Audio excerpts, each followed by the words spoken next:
Last video में ए cross B हमने सीखा। ए क्रॉस बी से सी वेक्टर मिलता है। This is C vector. C vector जो मिलता है वो ए वेक्टर और बी वेक्टर दोनों के परपेंडिकुलर है, ए क्रॉस बी करके, है ना। यहाँ पे याद है, फिंगर हम ए वेक्टर पे चारों फिंगर को रखते हैं ए वेक्टर के ऊपर और उसको बी की तरफ मोड़ते हैं। तो जो थंब है, राइट हैंड का जो थंब है, वो वेक्टर सी की डायरेक्शन बताता है। वेक्टर सी वेक्टर ए के परपेंडिकुलर है, वेक्टर सी वेक्टर बी के परपेंडिकुलर है। तो ए क्रॉस बी करके जो वेक्टर सी मिलता है वो उन दोनों के परपेंडिकुलर होता है। ये बात बहुत इंपॉर्टेंट है। वेक्टर बी और सी वेक्टर बी और सी परपेंडिकुलर है, वेक्टर ए और बी परपेंडिकुलर है। ये जो एन कैप है ये वेक्टर सी की डायरेक्शन में यूनिट वेक्टर है। यूनिट वेक्टर वाली वीडियो मैंने बताया हुआ है कि vector C equal to mod C into C cap. इसमें मैग्नीट्यूड डायरेक्शन दोनों है, हमने मैग्नीट्यूड अलग कर दिया, डायरेक्शन अलग कर दिया। इस डायरेक्शन को सी कैप की जगह हम एन कैप लिख सकते हैं। तो ये ऐसे है। तो n cap is a unit vector in the direction of vector C. Question है, show that A vector dot A cross B equal to 0। ये प्रूव करना है। यहाँ वीडियो पॉज करके 2 मिनट सोचो, फिर मैं इसका सॉल्यूशन लिख रहा हूँ। वीडियो पॉज कर लो, यहाँ पे सोचो क्या होना चाहिए, कैसे ये 0 कैसे प्रूव होगा। Left side A dot A cross B. A cross B क्या होता है? वेक्टर सी होता है। ए वेक्टर और सी वेक्टर परपेंडिकुलर है। ए डॉट बी का फॉर्मूला तो पता ही है, mod A mod B cos theta. इसको mod A mod C cos 90। Cos 90 0 होता है। बस हो गया, ये प्रूव हो गया कॉस 90 कि सी और ए परपेंडिकुलर है और ए डॉट बी का फॉर्मूला लगाया हमने यहाँ पे, कॉस 90 0। ये अगर ये भी होता तो ये भी सही था। अगर हम ऐसे लिखते हैं vector B dot A cross B, वो भी 0 है। ए क्रॉस बी लिखो चाहे बी क्रॉस ए लिखो, बी क्रॉस ए लिखते तो भी आंसर 0 आता है, क्योंकि बी क्रॉस ए से सी वेक्टर की डायरेक्शन नीचे होती, अपोजिट डायरेक्शन में। कुछ इंपॉर्टेंट पॉइंट्स है क्रॉस प्रोडक्ट में। If vector A cross vector B equal to 0 then vector A और वेक्टर बी क्या होंगे? यहाँ पैरेलल आना चाहिए कि परपेंडिकुलर आना चाहिए? तो मैंने यहाँ ऐसे लिखा, देखो A cross B, vector A cross vector B. Formula बिल्कुल याद कर लो, mod A mod B sine theta n cap, ठीक है। और यहाँ गिवन है ए क्रॉस बी 0 है, ए क्रॉस बी 0 है। तो ये मॉड ए मतलब वेक्टर ए की लेंथ, वो तो 0 नहीं है। Mod A not 0, mod B not 0, n cap not 0, तो कोई तो 0 होगा। Sine theta must be 0। Sine theta 0 तभी हो सकता है अगर थीटा की वैल्यू 0 डिग्री या 180 डिग्री होती है। साइन 180 डिग्री भी 0 होता है। तो थीटा की वैल्यू 0 डिग्री, थीटा मतलब वेक्टर ए और वेक्टर बी के बीच का एंगल अगर 0 डिग्री है, वेक्टर ए और वेक्टर बी के बीच का एंगल, दो वेक्टर के बीच का एंगल 0 है। जैसे ये सपोज ये वेक्टर ए है और ये वेक्टर बी है। सपोज ये वेक्टर ए है और ये वेक्टर बी है, इनके बीच एंगल थीटा है। अगर ये थीटा 0 हो जाए तो वेक्टर ए और वेक्टर बी की डायरेक्शन सेम हो जाएगी ना। तो अगर दो वेक्टर सेम डायरेक्शन में हो तो वो क्या होंगे? पैरेलल। तो इसलिए हम क्या बोलेंगे? Vector A parallel vector B. Dot product में क्या होता था? वहाँ पे हम बोलते थे A dot B equal to 0, तो वहाँ होता था ए और बी वेक्टर परपेंडिकुलर, ध्यान होगा। तो ए क्रॉस बी अगर 0 है तो ए वेक्टर बी वेक्टर पैरेलल। तो ये याद रखना, न्यूमेरिकल्स में सब काम आएगा। मतलब प्रूव करना है, जैसे प्रूव करने के लिए आता है कि दो वेक्टर को पैरेलल प्रूव करो। तो A cross B equal to 0 अगर तुमने प्रूव कर दिया तो दोनों पैरेलल है। थीटा 180 का मतलब क्या है? कि दोनों वेक्टर की डायरेक्शन अपोजिट है, तो उसको हम एंटी पैरेलल बोलते हैं। पैरेलल ही की तरह है। तो थीटा 180 डिग्री मतलब वेक्टर ए और वेक्टर बी की डायरेक्शन अपोजिट हो जाएगी। जैसे वेक्टर बी को अपोजिट ले जाओ ना, ऐसे ऐसे कर दो, घुमा के ऐसे ले जाओ, ये वेक्टर बी हो गया। तो ये एंगल कितना हो गया दोनों के बीच में? 180 डिग्री हो गया, तो अपोजिट डायरेक्शन हो गया, तो इसको एंटी पैरेलल बोलते हैं।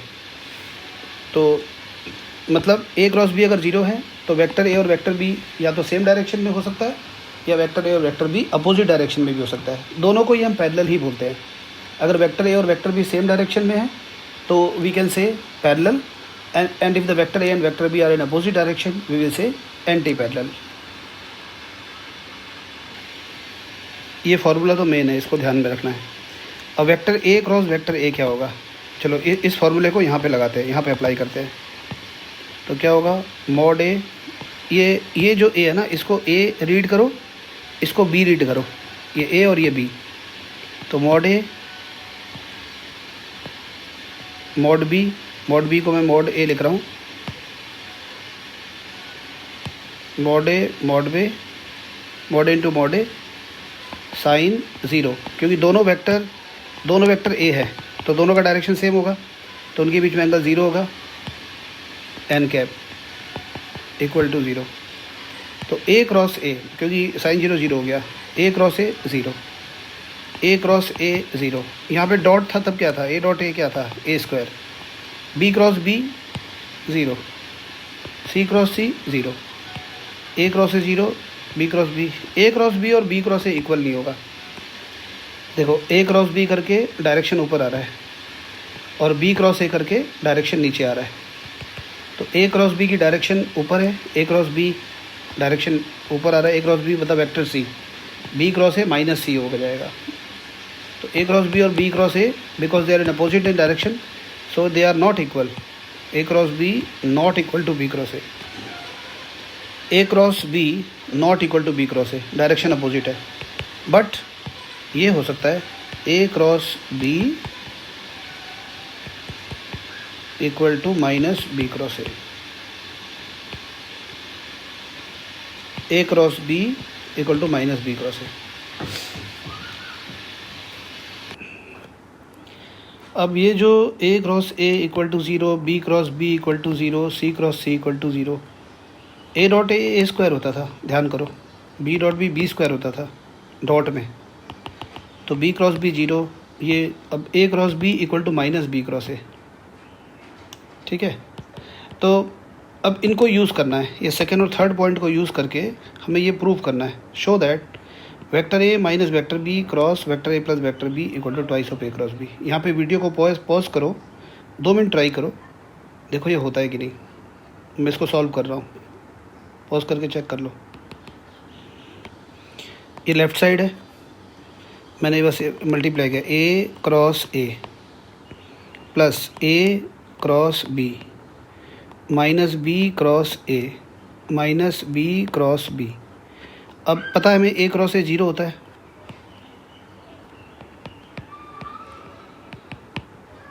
ए क्रॉस बी।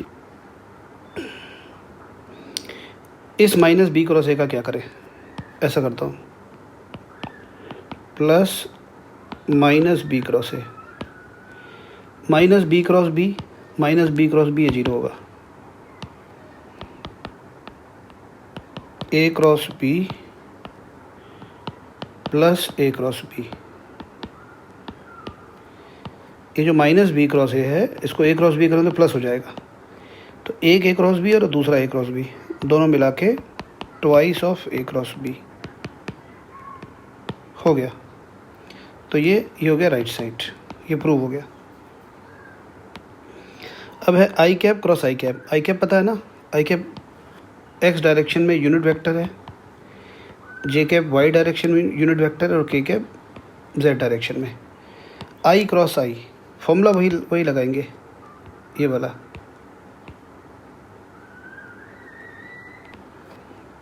ये लगाना है ए क्रॉस बी वाला, इसी फॉर्मूले से यूज़ करके आई क्रॉस आई, मॉड आई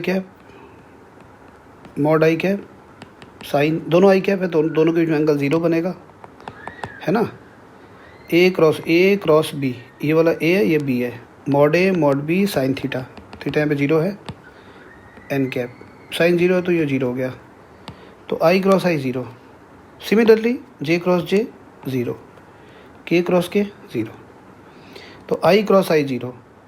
और डॉट में क्या होता था, आई डॉट आई 1 होता था, जे डॉट जे 1 होता था, आई क्रॉस आई 0, जे क्रॉस जे 0, के क्रॉस के 0। तो ये पॉइंट्स जो है ना, इनको अपने उसमें नोट करो, नोटबुक में वीडियो देखो और साथ साथ नोट करते हुए चलो। आई क्रॉस जे का क्या होगा, आई क्रॉस जे वही फॉर्मूला लगाते हैं, mod I mod J sine. अब आई और जे, ये देखो ये आई है और ये जे है, यहाँ एंगल कितना बन रहा है इनमें दोनों 90 का, साइन 90 डिग्री, एन कैप वही है, A cross B, mod A mod B sine theta n cap. तो ये आई क्रॉस जे मॉड आई, जो यूनिट वेक्टर होता है ना उसका जो मॉड होता है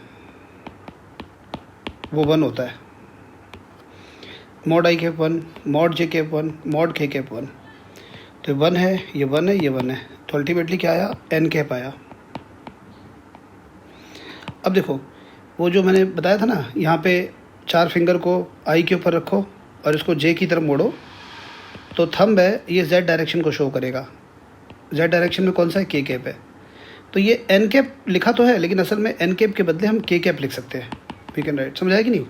आई क्रॉस जे करना है, आई पे अपने राइट हैंड के फिंगर को रखो, 4 फिंगर को आई कैप के ऊपर और जे की तरफ मोड़ो फिंगर को।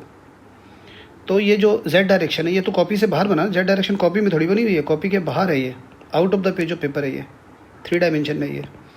तो जो थंब होगा वो जेड डायरेक्शन में होगा, तो ये एन कैप नहीं आएगा। एन कैप के बदले हम लिख सकते हैं, एन कैप तो है उसको हम लिखेंगे के कैप। तो आई क्रॉस जे का क्या बना, आई क्रॉस जे का बना के, आई क्रॉस जे इक्वल टू के। जे क्रॉस के का क्या बनेगा, के क्रॉस आई का क्या बनेगा, ये काफ़ी लंबा काम हो जाएगा, इसका एक शॉर्टकट बता देता हूँ।